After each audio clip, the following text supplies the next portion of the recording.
Identifying and targeting the players that put up good shots, blocks, and hits is crucial for you to gain an edge in your fantasy hockey drafts. So today we are going to be focusing on those players, guys that can put up good points, but also have these shots, blocks, and hits to go alongside with that. This will help you understand that in some leagues, Darnell Nurse is more valuable than Adam Fox. The biggest fantasy hockey tournament in the world right now, which offers $125,000 in prizes. I won't say their name because we do not do free promos, but that tournament values shots, hits, and blocks quite heavily. And if you're looking at ADP, people are not catching on. According to their scoring system, Darnell Nurse averaged more fantasy points per game than Adam Fox, and yet is going 8 rounds later than Adam Fox in drafts. You can find some insane value if you understand this. I'll be making a video explaining this in more detail, but guys, this is extremely important. Now, before we start this video, I just want to make things clear. If you are in a league that doesn't value shots or hits or blocks, or a combination of those three, then these players are not going to give you an edge in drafts. I'm more so focusing on points leagues and those best puck drafts where those categories are valued. So that is where you are going to get that upside. So to sum things up, these are for you guys that are in those leagues that value those peripherals and also in category leagues as well. According to the settings that I talked about earlier, Boone Jenner averaged more fantasy points per game than Evgeny Malkin, Alex Debrincat, Clayton Keller, Tyler Toffoli, Pierre-Luc Dubois. There is the potential that he's still on that first line and that first unit. That will be huge for him. The fact is, even if his point total and his goal total goes down, this guy puts up an amazing amount of shots, hits, and blocks. 214 shots, 129 hits. He's just a very underrated player. His plus minus isn't great. I do expect that to improve, but this is a guy that is underrated. He's also a center, so he's going to slip very far in drafts. If you want to fade center early on in the draft and get a guy like Boone Jenner later, he is definitely going to help you out. He is lower on this list because I'm not sure how many points he is going to put up this upcoming season, but he has that safe floor baked in with those shots, blocks, and hits. Next up is Chris Kreider of the New York Rangers. He did obviously score less goals than his 2021-2022 season, but he still put up 36 goals. He's playing on the Rangers, one of the best teams in the NHL, one of the best power plays in the NHL as well. He is going to be on that first unit. 229 shots, guys, 128 hits. That is extremely solid. You might see him decline a little bit because he is getting older, but he has a very safe floor in this offense in the top 6, and because he puts up those shots and hits. So I guarantee if you target him in drafts, some of the players that are going to get drafted ahead of him are not going to be as good as Kreider because Kreider has that edge in the peripheral department. Take a look at Kreider in your drafts, and if he slips, he is going to definitely outperform his ADP. Next up is Drake Batherson of the Ottawa Senators, and I think he's slipping in drafts because there is some concern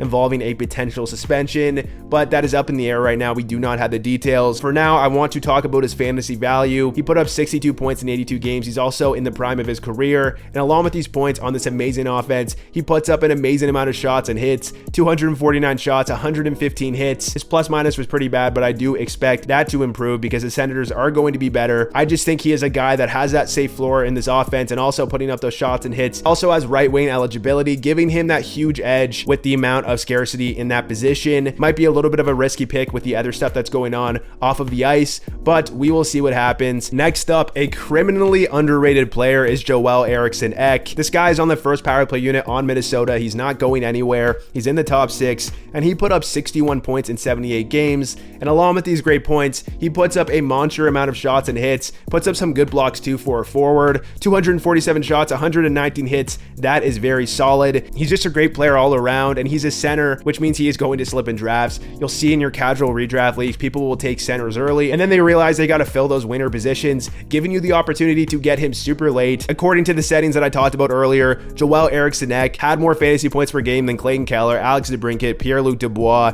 Tyler Toffoli, Cole Caulfield, Sebastian Aho. That is how much of an edge you gain when you target guys like Joel Eriksson Ek. This is massive, guys. This will help you win money in your fantasy hockey drafts. Target Joel Eriksson Ek in your drafts, and you will not be disappointed. Next is Owen Tippett of the Philadelphia Flyers. I just talked about this guy in my breakout video. He is super underrated. I think he's going to have a great year. Not only is he a guy that is in the prime breakout age, he broke out last year. I expect him to take another step forward. He's also a player that puts up great peripherals. He put up 231 shots this year, and a lot of that shot volume came near the latter half of the season, so I expect this to increase this upcoming year. And he put up 125 hits and 69 blocks. Those are great numbers for a forward. Draft Owen Tippett. He has a very safe floor and high upside, so he is a guy that I'm going to be targeting in every one of my drafts this year. Next up is Adrian Kempe of the Los Angeles Kings, a guy that just keeps playing better. He had 35 goals 2 years ago. His shooting percentage was really high. He was a regression candidate, and then he put up 41 goals last season. He is on this amazing Kings offense, and I expect him to put up a lot of points like he has in the last 2 years. He puts up a monster amount of shots and hits, 250 shots last year, 119 hits. That is going to give you an edge when you compare him to other players around his point total. That is why I like targeting Kempe in these drafts.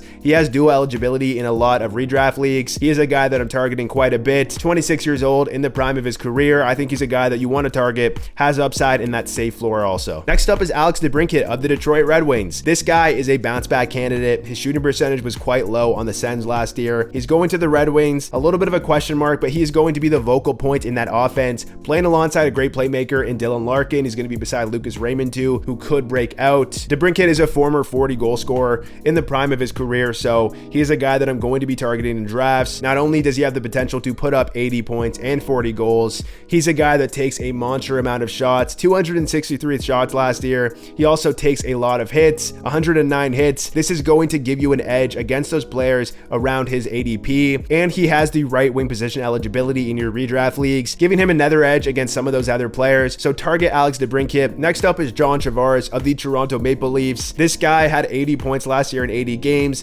36 goals, and he took a crazy amount of shots, guys. 277 shots, 112 hits as well. So he has that safe floor on this amazing Leafs offense. Yes, he's 32. He might start declining soon, but in this offense, I'm just expecting him to still put up a lot of points. With those shots and hits, he is a guy that has that edge against those other players. In Best Puck right now, you can get him pretty late because centers get faded. You want to get those winners early, but if I want to fade center and get John Tavares 76.9, I am drafting him all day in Best Puck right now. In redraft, I don't know how high of a ceiling he has at his ADP at 37, but you have to consider his fantasy points per game. According to those league settings that I talked about earlier, Tavares had more fantasy points per game than Barkov, Crosby, Braden Point, Jack Eichel, J.T. Miller. He was elite. He is a guy that I'm probably going to be targeting depending on his ADP. Maybe not on redraft, but definitely in Best Puck. Next up is Tim Stützle of the Ottawa Senators. This guy is only 21 years old. He put up 90 points last year in 78 games, 39 goals as well. I'm expecting him to eclipse 100 points this year,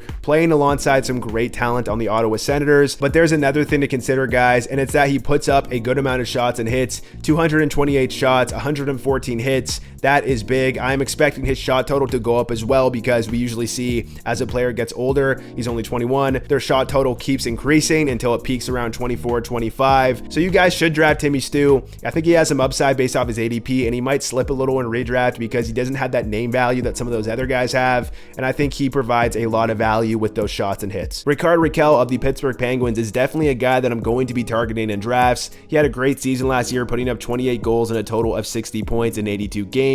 He's on the first line power play with Crosby, with Malkin, with Erik Karlsson, and with Gensel when he returns from his injury, and that is just valuable in itself. Not only does he put up a lot of points, guys, but look at his shots and hits, guys. 243 shots and 141 hits. That is extremely valuable if your league counts though, so target Rakell. He also has right wing eligibility in your redraft leagues on most platforms, so that is a scarce position in fantasy hockey. In your casual redraft leagues where people don't understand that, you are just going to get a lot of value from him, so draft him and target him in these drafts. I think he will pay off. Next up is Vincent Trocheck of the Rangers. This guy's another criminally underrated player because he takes so many shots and so many hits. 182 hits last year is incredible for a forward. It's the upper echelon of players, and 225 shots is solid as well. He put up 64 points in 82 games. He's on the Rangers, amazing offense. He is going super late in drafts. He's a center, so this is what happens. Like I said, those centers get faded because it's such a deep position. You can get him super late. If you're looking at Best Puck right now, you can find some pretty great value with Trocheck. Trocheck's ADP is 174.7. Let's compare him to Mark Scheifele. Mark Scheifele's ADP is 122.8. But guess what, guys? Trocheck had a better fantasy points per game than Scheifele according to these settings. So you are getting some great value out of Trocheck, and this is just going to help you guys win these type of drafts. So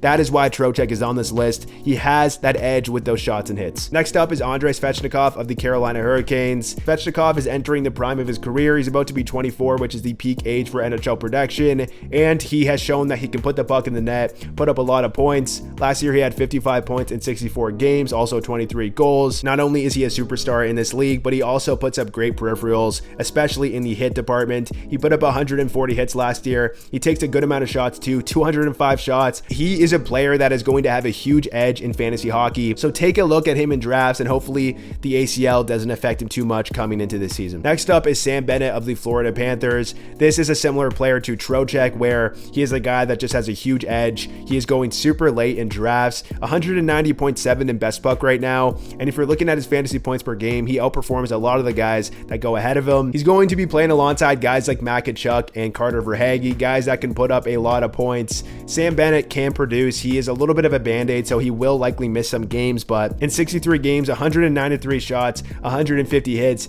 that is extremely solid. He's still a young player playing on this great offense. With that safe floor, I think I'm going to be targeting Sam Bennett quite a bit in these drafts. He doesn't play on the first power play unit, but it doesn't matter because he's in that top 6 on that great offense and has that safe floor baked in.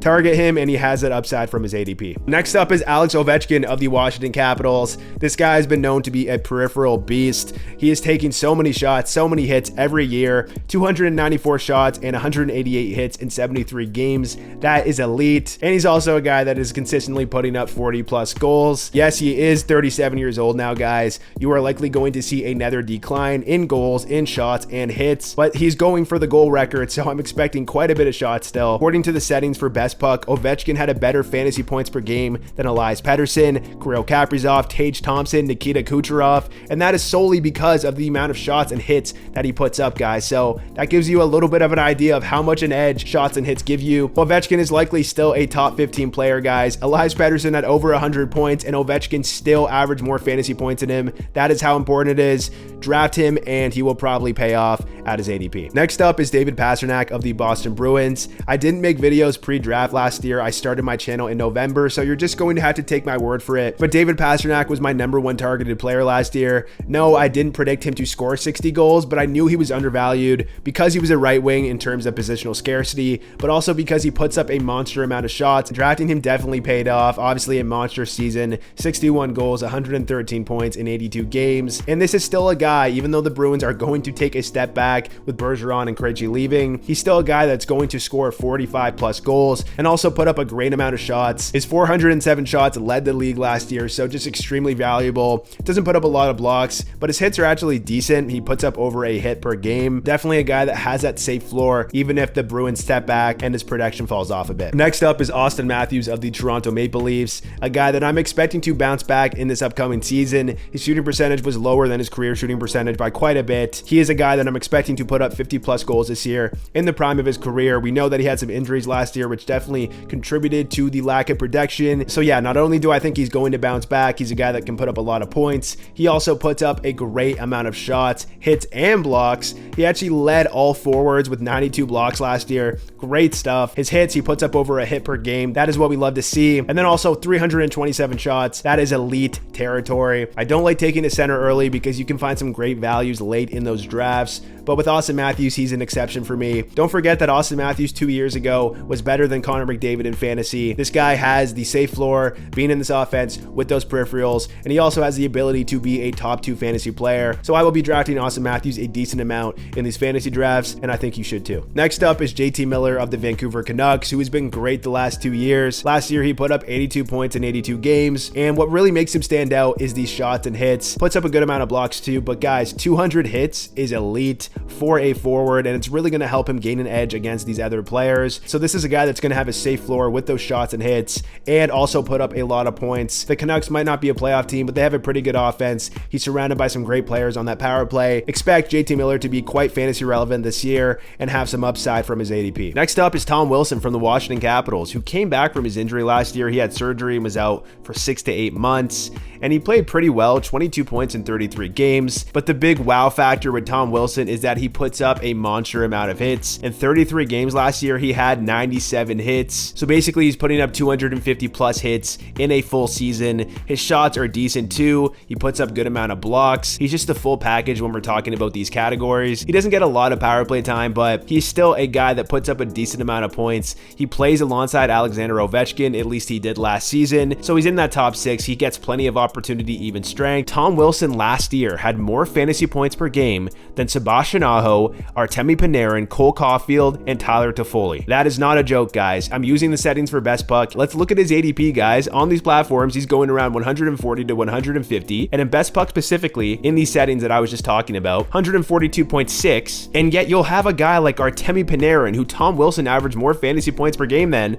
going at 41.2. It's just insane. I don't even want to share this with you guys because you're just printing money by understanding this. Now, in a category league, people understand how valuable Tom Wilson is, but this is more specifically tailored toward points leagues that count hits. A lot of points leagues do count hits, and people don't truly understand league settings. So draft Tom Wilson. If your league counts hits, it is going to pay off. Evander Kane of the Edmonton Oilers, another very underrated player if your league values shots and hits. This is a guy where if your league mates don't understand league settings, you are going to get a lot of value out of. 146 shots and 124 hits in 41 games. That's a pace of almost 300 shots and over 250 hits in a full season. That is absolutely elite, and he's playing on this Oilers offense that is incredible. Obviously, he's going to be playing alongside either Connor McDavid or Leon Draisaitl, most likely Leon Draisaitl, because that's how they ran the lines last year. I do wish he was on the first power play unit because then he would really be one of the best fantasy hockey players, but because he's in this offense, because he puts up those shots and hits, I'm just expecting him to have a great fantasy year. He was also injured, right? He had that horrible injury. I do think he was rusty when he came back, so a full healthy season,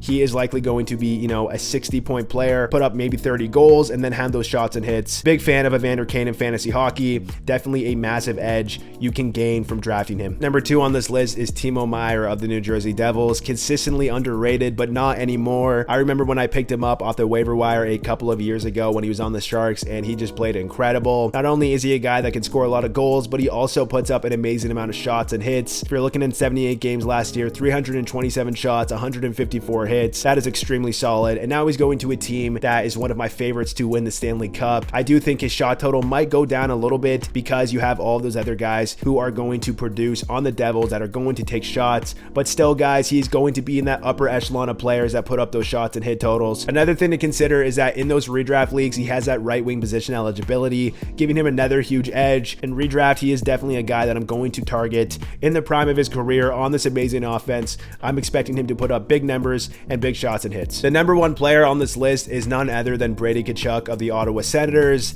Not only was he over a point per game last year with 83 points in 82 games, but he puts up a monster amount of shots and hits. He doesn't put up any blocks, but who cares? Those hits and shots are what really help him stand out against his competition. 347 shots, 242 hits. In some of your drafts, people are not going to understand the importance of those shots and hits, and you will get value from him for sure. He has that upside too because he's 23 years old, entering the prime of his career. 24 is the peak age for NHL production, playing alongside some great players in this rising offense. I'm expecting massive things from Brady Tkachuk, playing on that first line power play too. Yeah, 29 power play points. He's just a guy that I'm going to be targeting in most of my drafts. I drafted him last year quite a bit too because of this reason. He was 4th in total shots last year and 8th among forwards and hits. You are not going to see a guy that puts up that many points that also puts up that many hits. It is really rare to find. So in fantasy hockey, just a massive edge you are getting from drafting him. Draft Brady Tkachuk. He does have that extremely safe floor because of those shots and hits, and he has it upside being in this offense. All right, guys, that's the end of the video. Thank you so much for supporting the channel. Hit the like button, hit the subscribe button, and I will catch you in the next one. Take care.